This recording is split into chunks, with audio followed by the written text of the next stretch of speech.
Pessoal, vamos falar sobre a situação lá na Ucrânia, o que aconteceu no dia de ontem e a confirmação da ofensiva ucraniana em Kherson, hein? Vamos entender o que está acontecendo. Essa notícia foi sugerida por Jonathan0406, Dona Fia e mais um monte de gente. Obrigado aí ao pessoal que sugeriu as notícias, obrigado a você que está assistindo o nosso vídeo. Se você gosta do nosso conteúdo, por favor, deixe o seu like, se inscreva aqui no canal, né? Pois bem, vamos falar aqui sobre a situação na frente de batalha. A gente continua com basicamente a mesma situação aqui em Lysychansk e Severodonetsk. Ontem chegou a circular um rumor na rede aí, nos Telegram, principalmente nos Telegram russos, que os ucranianos teriam abandonado Severodonetsk e os russos teriam já assumido a cidade, mas isso não se provou verdadeiro. Já temos informação hoje que realmente o que houve ontem foi apenas os russos tomando o Hotel Mir. Se não me engano, fica em algum lugar por aqui, nesse canto de cada cidade. Ou seja, começaram de fato isso eu já tinha falado ontem, né, do Hotel Mir que eles tomaram. Começaram de fato os combates dentro da cidade de Severodonetsk, mas ainda está no controle a maior parte dela na mão dos ucranianos. Apenas um pedacinho aqui que os russos começaram a atacar, né? E lembra, a gente tem Severodonetsk, aí tem o rio aqui no meio do caminho e tem Lysychansk, né? Esse rio se torna normalmente uma barreira natural importante. Existe uma possibilidade significativa dos ucranianos, uma vez que eles saiam de Severodonetsk, eles simplesmente estabeleçam uma nova frente de batalha defensiva aqui em Lysychansk, né? Depois do rio. Mas é aquele negócio, como eu falei para vocês, havia até essa expectativa que eles começassem um recuo mesmo, não porque tem algum problema, mas simplesmente pela questão aqui de Popasna. Existe o risco, né, de Popasna deles conseguirem fazer um cerco, e daí seria realmente uma coisa complicada.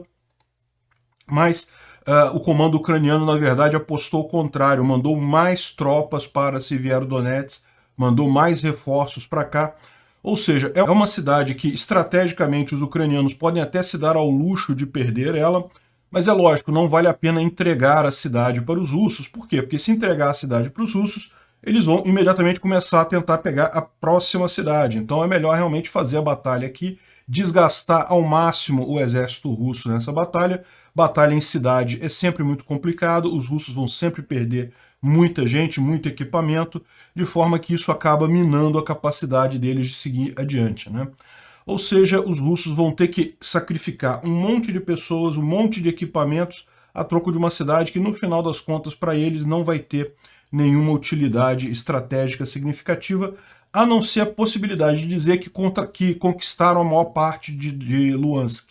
Luhansk, vocês sabem, é um dos estados em que há um movimento separatista, que foi criado pelos próprios russos, no final das contas, mas tomando Severodonetsk e Lysychansk, pode-se dizer com muito grau de certeza que os russos têm 100% do estado de Luhansk.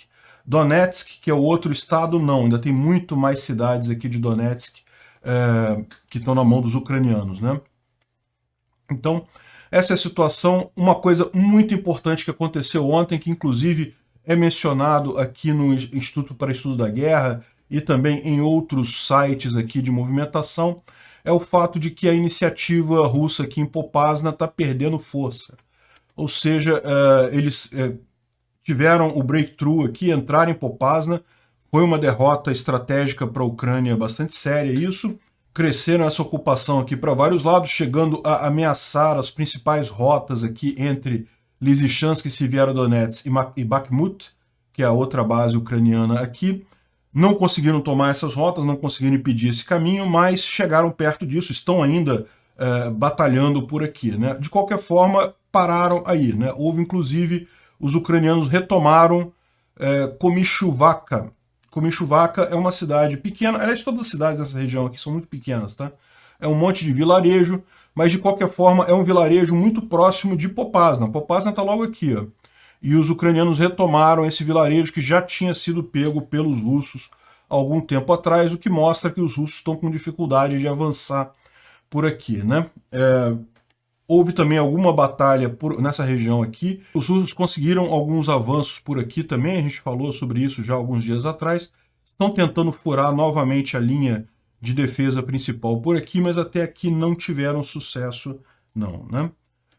O que tem de novidade mais interessante para a gente, bom, só para concluir aqui, do ponto de vista aqui de Kharkiv também não teve nenhuma grande novidade, mas continua tendo muita briga aqui, tá? A contraofensiva ucraniana agora está encontrando muita resistência dos russos, né? Eles chegaram a atravessar aqui o rio, coisa e tal, os russos voltaram, chegaram a tomar Ternova de novo, os ucranianos tomaram Ternova novamente, enfim, embora a gente não tenha falado muito dessa frente aqui, existe também muita batalha por aqui, né? E a grande novidade, que a gente já falou ontem, mas agora parece que já está confirmado aqui no mapa, já tem múltiplas confirmações disso daí, os ucranianos estão de fato iniciando uma grande contraofensiva aqui na região de Kherson, né? Pelo que estavam falando ontem, a ideia deles é fazer um corte aqui, chegar até Nova Kakhovka. Essa cidadezinha aqui, na verdade, é extremamente estratégica no final das contas, porque é tão estratégica que os russos instalaram aqui o governo temporário deles, dessa região toda aqui sul da Ucrânia, eles colocaram aqui. Por que ela é estratégica? Tem uma represa aqui, e aqui tem um canal que fornece água, que vai para a península da Crimeia. Esse canal ele tinha sido, quando os russos tomaram a Crimeia, os ucranianos simplesmente interromperam esse canal, pararam de fornecer água para a Crimeia. E a Crimeia tem um problema de falta d'água. Tem muito poucos rios aqui, não tem muita água na região. Então, no final das contas, para a agricultura se desenvolver aqui, ela depende desse canal de irrigação. E, lógico, como a Crimeia foi tomada pelos russos, os ucranianos pararam de fornecer água, né? Evidentemente, quando foi o contrário, quando os russos invadiram o sul da Ucrânia, uma das primeiras coisas que eles fizeram foi justamente reabrir a água nesse canal aqui que vai de Nova Kakhovka até a Crimeia, né? E se os ucranianos chegarem aqui, isso é um ponto estratégico. A maior parte da força administrativa russa está por aqui. Militarmente é mais em Kherson mesmo, mas o ponto administrativo está aqui em Nova Kakhovka e além de ser estratégico esse ponto, eles separam também as forças russas que estão nesse lado todo aqui, que vão ser obrigadas a recuar, né?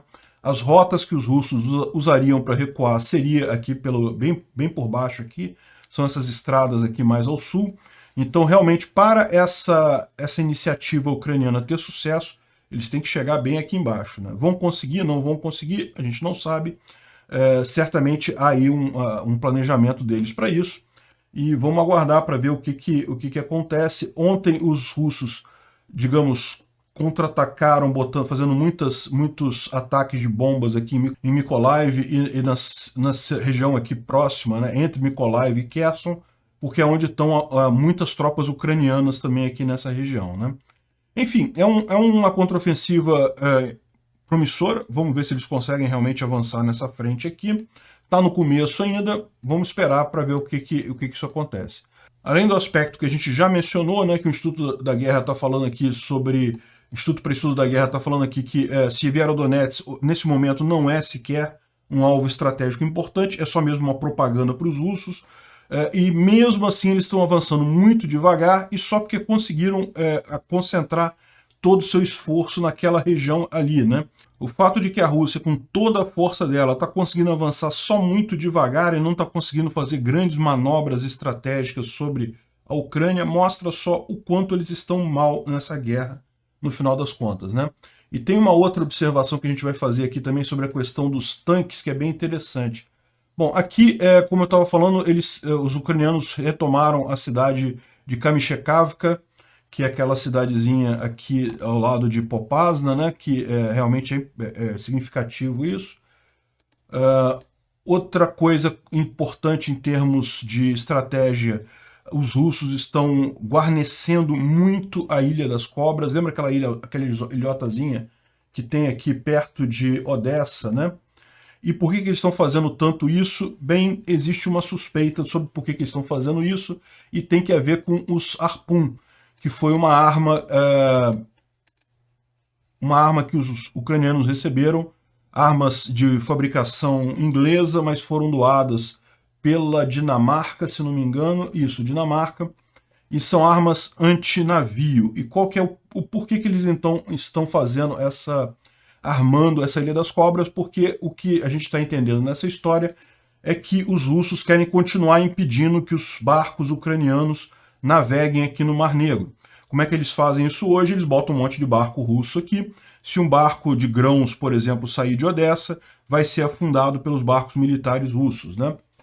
Então, a questão toda é, com esse Harpoon, vai ser muito pouco provável que os russos possam manter barcos por aqui, justamente porque seriam atingidos por esse sistema antinavios, né? Então eles estão tentando montar toda uma força de ataque aqui na Ilha das Cobras para tentar impedir, ou seja, fazer a Ilha das Cobras como uma espécie de navio não afundável, né? A questão toda é, você sabe, você lembra, a gente mostrou aqui vídeos há um tempo atrás, quando a Ucrânia consegue muito facilmente atingir esses alvos aqui na Ilha das Cobras a partir aqui do continente.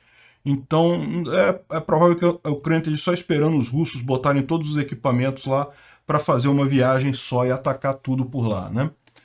Bom, mas o fato é isso, eles estão realmente colocando um monte de peças de artilharia, de coisas aqui na Ilha das Cobras. Complementando aquela visão que a gente estava dando sobre Severodonetsk, Lysychansk, sobre a frente ali no oriente ali da Ucrânia, né? O Philip O'Brien ele levanta um outro ponto curioso sobre a diminuição do número de tanques russos destruídos nos últimos dias, né? Então, se você olhar aqui, ao longo de abril, você teve uma grande quantidade de tanques russos sendo destruídos e nas últimas semanas isso diminuiu bastante. E a explicação dele para isso é que justamente os russos estão com poucos tanques, estão usando poucos tanques nesse combate ali na região. Essa é a única explicação razoável para esse tipo de coisa. A maior parte dos tanques ainda é na região de Severodonetsk e Lysychansk, então mesmo esses poucos que eles estão perdendo por dia aqui, ó, entre 10 e 5 tanques por dia, são naquela região. Isso explicaria o porquê da Rússia estar também trazendo aqueles tanques mais antigos, o T-62 e outros bem antigos ainda, justamente por falta de equipamento, né? APCs também, né, que são transportes de soldados, né, também diminuiu bastante, né? Mas não entenda mal, o fato de estarem com poucos tanques, com pouca coisa, mostra justamente a incapacidade da Rússia de manter essa linha de frente. Isso que é o ponto central. Atacar, eles conseguem atacar. Como eu falei, eles podem juntar um monte de equipamento aqui, o resto que sobrou todo, e fazer o ataque, e eles conseguem avançar alguma coisa. Mas isso mostra só como é que eles já estão tendo que racionar material, já tem pouca coisa aqui, de forma que, no final das contas, eles não teriam nem como manter essa área toda depois, sem um esforço muito grande da guerra, né? Essa é a conclusão dele aqui, justamente que a hipótese é que os russos estão simplesmente ficando sem material, sem veículos nessa área, né? Bom, uma outra informação interessante aqui é um documento que foi capturado com russos, dizendo sobre como que eles devem tratar os ucranianos. Então, uma planilha aqui com o que eles devem fazer, o que eles não devem fazer, coisa e tal, e é muito curioso ver como é que eles, por exemplo, na hora de, ao invés de falar que a Rússia agora esquece a Ucrânia, não sei o que lá, eles estão falando assim, não, vocês que vão decidir como vocês vão viver e quem vocês vão escolher, né? Você sabe que não, né? Lógico, né? Mas eles querem dizer que não, que a Rússia não está invadindo, ela está só ali libertando o pessoal russo em Donbás, aquela coisa toda. Não, estamos trazendo ajuda humanitária. Onde é que estão os seus oficiais? Cadê os oficiais ucranianos? Eles abandonaram vocês e não sei o que lá. Então, é muita hipocrisia esse tipo de coisa. É o caso clássico de propaganda russa mesmo, né? Mas, enfim, é o tipo da coisa esperada aí em guerras, né? Bom, então como a gente falou, na verdade essa notícia aqui é de ontem, né? Eu poderia ter falado sobre isso ontem, eu não achei tão relevante assim, porque a verdade é que não tem muita guerra marinha nesse conflito, né? A Ucrânia tem uma marinha muito pequena que sequer foi usada. Logo no início, eles próprios afundaram os navios principais deles para evitar que os russos usassem esses navios, e não tem muita guerra naval nessa história, mas de qualquer forma é muito importante, justamente pela questão dos suprimentos, né? Da possibilidade da Ucrânia de exportar os grãos a partir daqui, você tendo um míssil mais potente para derrubar os navios russos, isso é uma coisa positiva. E lembra, o Neptune, que foi usado, que é um míssil ucraniano, que foi usado para abater o Moskva, ele foi recém-fabricado na Ucrânia é de fabricação nacional, mas a Ucrânia tem muito poucos deles, não tem tantos assim. Então é muito importante ter recebido esse Harpoon. Ele consegue fazer esse papel muito bem também, né? Vai dificultar muito o papel da frota russa ali no Mar Negro. Não é por outro motivo que eles estão focando aqui na questão aqui da Ilha das Cobras aqui, né? Bom, um outro documento interessante por aqui é que vazou também o termo de contrato dos soldados russos, ou seja, o que os soldados russos recebem em troca de lutar nessa guerra. E basicamente é 47 mil em caso de morte, não, desculpa, 47 mil em caso de ferimento, 190 mil dólares em caso de morte para a família, para os soldados, né? Além disso tem o salário é baixinho, então isso é o que eles estão oferecendo nesse contrato aqui de recrutamento militar em Bashkir, que é um batalhão perto ali da Ucrânia, na Rússia, né? E aí fala aqui de 250 mil rublos, fala aqui de um pagamento único de 18 mil reais, né, que é aqui 250 mil rublos, mais um salário total de 220 mil rublos, sendo pago 8 mil rublos por dia. Então, 8 mil rublos dá 500 reais por dia para o soldado, aí seguro, não sei o que lá. E em caso de morte, como a gente falou, em caso de morte é 12 milhões de rublos, o que dá 863 mil reais, uma boa grana, né, em caso de morte, para a família, lógico. E em caso de ferimento, 3 milhões de rublos, o que daria 215 mil, né? É uma boa grana, mas aí o cara que está lembrando esse negócio também que a Rússia acha qualquer possível desculpa para não pagar isso no final, né? Então, por exemplo, Missing in Action, ou seja, a pessoa que foi perdida no campo de guerra, não necessariamente foi morto, então não recebe o dinheiro. Ou seja, esse papel aqui, meu amigo, toma cuidado, porque esse aqui nem sequer vai valer alguma coisa. E lembra que esse valor do rublo que está aqui é um valor altamente maceteado, né? É aquele valor mantido pelo Banco Central russo, não tem nenhuma equivalência na realidade aí com a taxa de câmbio. Bom, essa aqui é uma informação interessante, né, que está mostrando que talvez a Batalha de Hostomel tenha sido a batalha mais decisiva nessa guerra toda, né? A informação que a gente tem agora dos americanos. A gente já sabia que os americanos avisaram aos ucranianos no início da guerra que os russos iriam atacar e quais eram os planos dos russos.